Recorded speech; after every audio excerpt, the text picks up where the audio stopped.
இயேசு கிறிஸ்துவின் இனிய நாமத்தில் வாழ்த்துக்கள். சங்கீதம் 30 ஒரு சில வசனங்களை நாம் தியானிக்கலாம்.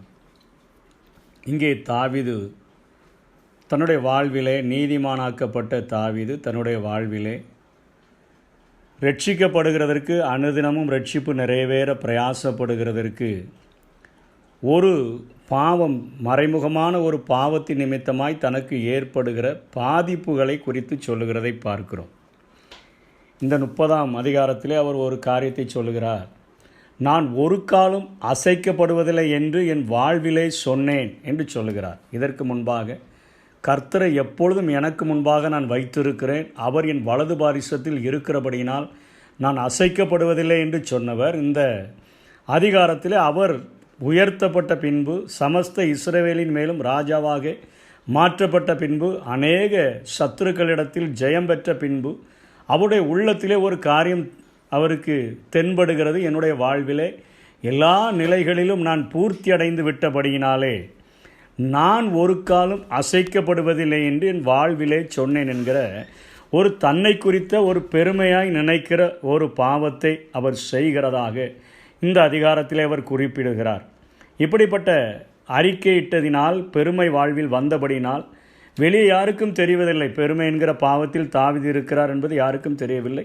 ஆனால் மறைமுகமாக அவருடைய வாழ்விலே இப்படிப்பட்ட காரியங்களை அவர் சொன்னபடியினால் அவருக்கு ஏற்படுகிற இழப்பை குறித்து அவர் 1ஆம் வசனம், 2ஆம் வசனம், 3ஆம் வசனங்களிலே அவர் குறிப்பிடுகிறார். இப்படிப்பட்ட பெருமை வந்தவுடன் அவர் 7ஆம் வசனத்தில் சொல்லுகிறார், ஆண்டவரே, உமது முகத்தை மறைத்து கொண்ட போதோ நான் கலங்கினவனானேன் என்று சொல்லுகிறார். கர்த்தர் இப்படிப்பட்ட பெருமை வந்தவுடன் தன்னுடைய முகத்தை மறைத்து கொண்டதாகவும் அவர் கலங்கினதாகவும் அது நிமித்தமாக ஏற்பட்ட விளைவுகளை 1, 2, 3 வசனங்களிலே குறிப்பிடுகிறார். என் சத்துருக்கள் என்னை மேற்கொள்ளும்படியான ஒரு காரியம் எனக்கு நடந்துவிட்டது, அவைகளில் நின்று நீர் என்னை விடுதலையாக்குகிறீர், கை தூக்கி விடுகிறீர் என்று சொல்லுகிறார். அப்படியானால் சத்துருக்கள் அவரை மேற்கொள்ளுகிற ஒரு காரியம் அவருக்கு நடப்பது போல அவருக்கு தோன்றிவிட்டது. 2வது சொல்லுகிறார், என்னை குணமாக்கினீர் என்று சொல்லுகிறார். அப்பொழுது அவருடைய வாழ்விலே வியாதி வந்துவிட்டதாக அவர் குறிப்பிடுகிறதை பார்க்கிறோம். 3வது சொல்லுகிறார், ஆத்துமாவை பாதாளத்திலே ஏற பண்ணி என்று சொல்லுகிறார். என் ஆத்துமாவை பாதாளத்திலிருந்து ஏற பண்ணி. அப்போது என்று சொன்னால் அவருடைய ஆத்துமா பாதாளத்தில் இறங்கி விட்டதாக அவர் குறிப்பிடுகிறார். நான் குழியில் இறங்காதபடி என்னை உயிரோடு வைத்தீர். என்னுடைய சரீரம் மரணம் அடைகிற ஒரு நிலைமைக்கு சென்றது, ஆனால் நீர் அதில் இறங்காதபடி என்னை உயிரோடே காத்தீர் என்று சொல்லுகிறார். 4 விதமான விளைவுகள், அபாயம் அவருடைய வாழ்க்கையில் நடந்ததாக சொல்லுகிறார். எதிரிகள் மேற்கொள்ளுகிற ஒரு அபாயம், நோய், ஆத்துமாவிலே ஒரு மரணமடையக்கூடிய ஒரு சோர்வின் நிலைமையை சொல்லுகிறார். அவருடைய சரீரமானது குழியில் இறங்குகிற ஒரு ஆபத்து. இவைகளெல்லாம் என்னுடைய வாழ்விலே நீர் உம்முடைய முகத்தை நீர் மறைத்தபடியினாலே நான் சந்தித்து விட்டேன் என்று அவர் சொல்லுகிறதை நாம் பார்க்கிறோம். எலியாவினுடைய வாழ்விலும் அத்தனையான பெரிய காரியங்களை செய்த எலியாவினுடைய வாழ்விலே ஒரு ஆகாபினுடைய மனைவியாகிய யோசேபேலின் நிமித்தமாய் அவனுடைய தலை இன்றைக்கு அவனிடத்தில் இருக்காது என்று சொன்னபோதோ எலியா மிகவும் கலங்கி ஒரு ஆத்துமாவிலே சோர்வடைந்தவனாக, போதும் ஆண்டவரே என்னை எடுத்துக்கொள்ளும் என்று சொல்லுகிற அளவிற்கு இந்த விளிம்பிற்கு, வீரத்தின் விளிம்பிலிருந்து சோர்வின் விளிம்பிலே அவன் விழுந்து விட்டதை நாம் பார்க்கிறோம். அதே போலத்தான் தாவீது இங்கே சொல்லுகிறார், என்னுடைய வாழ்விலே நான் பெருமை என்கிற பாவம் நான் என்னுடைய அறிக்கை நிமித்தமாய் செய்தபடியினாலே இப்படிப்பட்ட விளைவுகள் என்னுடைய வாழ்க்கையில் நடந்தேறி விட்டது என்று சொல்லிவிட்டு அந்த விளைவுகளிலிருந்து தன்னை விடுதலையாக்கும்படியாக அவர் 8ஆம் வசனம், 9ஆம் வசனம், 10ஆம் வசனத்திலே ஒரு ஊக்கமான ஜெபத்தை செய்கிறதை பார்க்கிறோம். அவர் முதலிலே ஆண்டவரை பார்த்து ஒரு கேள்வி கேட்கிறார். நாம் ஆண்டவருக்குள்ளாக நீதிமான்களாக்கப்பட்டு இருக்கிறோம் என்று சொன்னால், பரிசுத்த வாழ்விற்கு ஒவ்வொரு நாளும் நாம் ரட்சிப்பு நிறைவேற பிரயாசப்பட்டு கொண்டிருப்போம் என்று சொன்னால், நம்முடைய வாழ்க்கையில் ஆண்டவர் தன்னுடைய முகத்தை திருப்பும் பொழுது, நாம் கலங்கினவர்களாய் மாற்றப்படும் பொழுது, ஆண்டவரை கேள்வி கேட்கும்போது அவர் அதை நம்மிடத்திலே பெரிதாக ஒன்றும் அவர் அதை எடுத்துக்கொள்வதில்லை.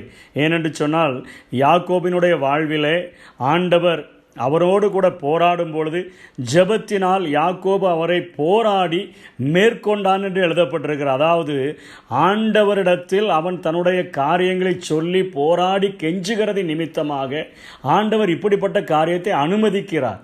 ஆகவே இங்கேயும் தாவீது சொல்லுகிறார், ஆண்டவரே, என் இரத்தத்தால் எனக்கு நான் குழியில் இறங்குகையில் என் இரத்தத்தால் உமக்கு என்ன லாபம் உண்டு? புழுதி உம்மை துதித்து உமது சத்தியத்தை அறிவிக்குமோ? நான் உயிரோடு இருந்தால் இரட்சிப்பின் பாத்திரத்தை என் கைகளிலே ஏந்தி கொண்டு நான் சபைகளின் நடுவிலே உம்மை துதிப்பேனே. என்னை அழிக்கிறதினால் உமக்கு என்ன லாபம் உண்டு என்று அவர் கேட்கிறார். திரும்ப ஆண்டவரிடத்தில் சொல்லுகிறார், நீர் எனக்கு சகாயராய் இரும் என்று சொல்லி நான் கர்த்தரை நோக்கி கெஞ்சினேன் என்று சொல்லுகிறார். கெஞ்சி அவர் ஜபிக்கும் பொழுது ஆண்டவரை மேற்கொண்டதாகவே நாம் கருத வேண்டும். ஆண்டவர் நம்முடைய இருதயத்தை பார்த்து, நம்முடைய கெஞ்சுதலை பார்த்து, நம்முடைய உருக்கமான வேண்டுதல்களை பார்த்து அவர் மனம் இறங்கினவராக அவருடைய வழிகளை நமக்கு மாற்றும் பொழுது, அவருடைய முகத்தை நமக்கு நேராக திருப்பும் பொழுது நாம் வெற்றி பெற்றதாக ஆண்டவர் நம்மை அறிவிக்கக்கூடிய ஒரு ஆண்டவராக இருக்கிறார். நாம் அவர் பிள்ளைகள் தானே. நாம் வெற்றி பெற்றால் அவருக்கு ஒரு சந்தோஷம். யாக்கோபும் அப்படிதான் எழுதப்பட்டிருக்கிறது, நீ தேவனோடும் மனிதனோடும் போராடி மேற்கொண்டாயே. தேவனை மேற்கொள்கிறதற்கு ஒருவனாலும் முடியாது. அவன் ஜெபத்தின் மூலமாக போராடினது நிமித்தமாக அங்கே ஆண்டவர் அவனுக்குடைய வாழ்விலே அற்புதத்தை செய்தபடியினால் அவன் ஜெயித்ததாக அங்கே அறிவிக்கப்படுகிறான். அதே போலத்தான் இங்கே தாவீதும் அப்படிப்பட்ட ஒரு ஜெயத்தை பெற்றதாக அறிவிக்கப்படுகிறார். கேள்வி கேட்பது, ஆண்டவரிடத்தில் ஜெபிக்கும் பொழுது நாம் நீதிமான்களாக்கப்பட்ட பின்பு அவரிடத்தில் கேள்வி கேட்பது ஒன்றும் தவறாக ஆண்டவர் எடுத்துக்கொள்வதில்லை. ஏனென்று சொன்னால் இயேசுவும் கூட கல்வாரி சிலுவையில் தொங்கும் பொழுது தேவன் தன்னுடைய முகத்தை மறைத்து கொண்ட பொழுது ஆண்டவரிடத்தில் கேட்கிறார், என் தேவனே, என் தேவனே, ஏன் என்னை கைவிட்டீர் என்று கேட்கிறார். அதே போலத்தான் இங்கே சங்கீதக்காரனாகிய தாவீது சொல்கிறார், நான் என்னுடைய இரத்தம் குழியில் இறங்குகிறையில் உமக்கு என்ன லாபம் உண்டு? நான் உயிரோடு கூட இருந்தேன் என்று சொன்னால் நான் உம்மை துதித்து உமது சத்தியத்தை நான் அறிவிப்பேனே ஆண்டவரே என்று சொல்லி நான் கெஞ்சின பொழுது அதனுடைய பிரதிபலனாக ஆண்டவர் என்னுடைய புலம்பலை ஆனந்த களிப்பாக மாற்றினார் என்று சொல்லி ஒரு ஆசீர்வாதம் தந்த ஆண்டவருக்கு நன்றி செலுத்துகிறதை பார்க்கிறோம்.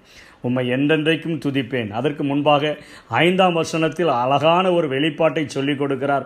அவருடைய கோபம் ஒரு நிமிஷம், அவருடைய தயவோ நீடிய வாழ்வு. சாயங்காலத்தில் அழுகை தங்கும், விடியற் காலத்திலே களிப்புண்டாகும் என்று சொல்லுகிறார். ஆனந்த களிப்பாக மாற்றுகிற ஆண்டவர் கண்ணீர் நிறைந்த நம்முடைய ஈர இரவுகளை ஆனந்தம் விளையாடும் வசந்த காலமாக பகலாக மாற்றுகிறார். வெட்கத்தின் போர்வையை கொடுத்த இரவுகளை புன்னகை பூக்கும் பகல்களாக ஆண்டவர் மாற்றி விடுகிறார். துயரம் நிறைந்த இரவுகளை மாற்றி துதி நிறைந்த பகல்களாக நமக்கு மாற்றி தருகிறார். பாடுகள் நிறைந்த இரவுகளை மாற்றி பாட்டு நிறைந்த பகலாக மாற்றி தருகிறார். கசப்புகள் நிறைந்த இரவுகளை மாற்றி இனிமை பூக்கும் பகல்களாக மாற்றி தருகிறார்.